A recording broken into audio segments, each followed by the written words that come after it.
বেড়াতে যাব, মানে দেশের বাইরে যাব। এজন্য তারপরও যেগুলা রেগুলার চ্যানেল আছে আমার, মানে যেগুলোর সাথে সাইনিং করা আমি কন্ট্রাক্টে, ওই কাজগুলো, মানে ওই চ্যানেলগুলোর কাজ করতেছি অলরেডি।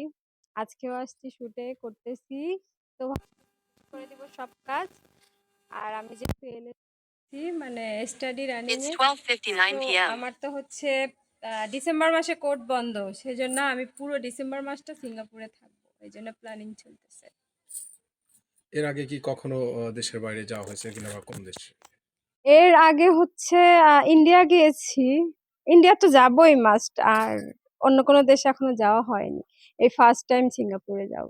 ইচ্ছা আছে ওখানে থাকার, দেখি কি হয়।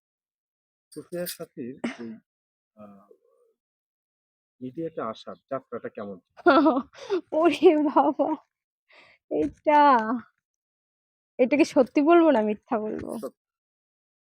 সত্যি বলবো। সত্যি বললে তো বিশাল কাহিনী, এত সময় ধরে বলবো।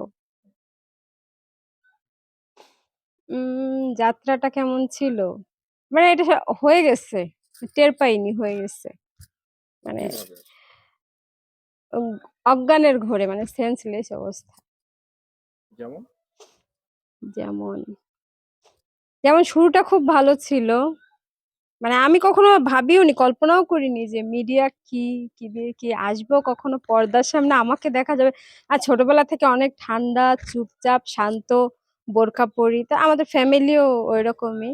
তো দাদা ছিল এলাকার কমিশনার। আর এখন তো এই বর্তমান প্রেক্ষাপটে একটু খারাপ অবস্থা, তারপর আমরা ওইরকম রক্ষণশীল ফ্যামিলি, চিন্তাও করিনি কখনো।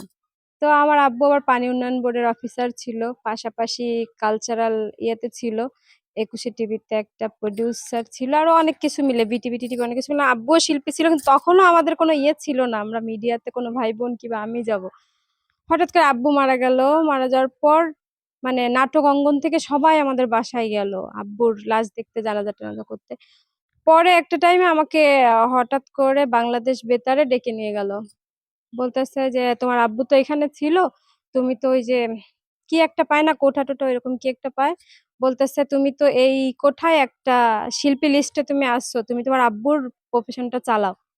তো বাংলাদেশ বেতারে প্রথম শুরু করলাম এফএম জার্নি, আমার তো হেভি মজা লাগছে। তো দেখতেছি কি, তারপরে এফএম এ টাকাটা কম হয়ে যাচ্ছে। খুলনা বেতারে ছিলাম 88.0-তে। পরে ঢাকাতে আমাকে ট্রান্সফার করে দিল, মানে পরীক্ষায় যে গ্রেডেশন হয় আমি এ গ্রেডে চলে আসলাম, ট্রান্সফার করে দিল। পরে ঢাকাতে শাহবাগ আগারগা ডিউটি করতেছিলাম রেডিও এফএম এ, খুবই ভালো চলতেছিল। কিন্তু ওই যে বলে না, মানুষ যত পায় তত চায়, না কি জানি বলে, যত চায় তত পায়, এরকম কিছু একটা। মানে আমার তখন আশা আরো বেড়ে যাচ্ছে, আশা আরো বেড়ে যাচ্ছে। এফএম এর এই বেতনে আমার হচ্ছে না, কি করা, তাহলে আরো কিছু করা যায়। তারপর আম্মু তো বাসা থেকে বিয়ে টিয়ে দেবে, যেহেতু আব্বু নাই, এই সেই মাঝখানে একটা লাভ স্টোরি ঘটেও গেল, মানে বিয়ে হয়নি কিন্তু বয়ফ্রেন্ড হতেই তো পারে, মেয়েদের বুঝেনি। তখন আমার এফএম টেফএম সবকিছু বাদ দিয়ে দিল।